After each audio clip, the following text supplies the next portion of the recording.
how to create TikTok account with the same phone number.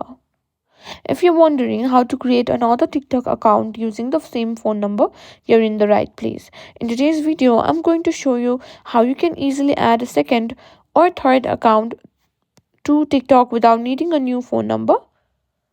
Now, first things first, open TikTok app on your phone. If you already have a TikTok account, make sure you're logged in and you can use your current account or create a new one if needed. Once you're in the app, tap in your profile icon and now tap on the three horizontal lines in the top screen to open the settings menu.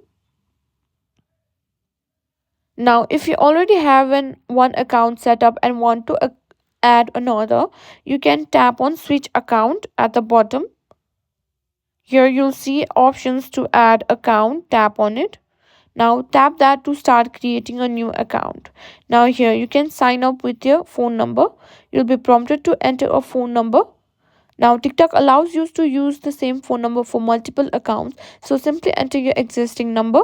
TikTok will send you a verification code to your phone number. Once you receive the verification code via SMS, enter it into the app.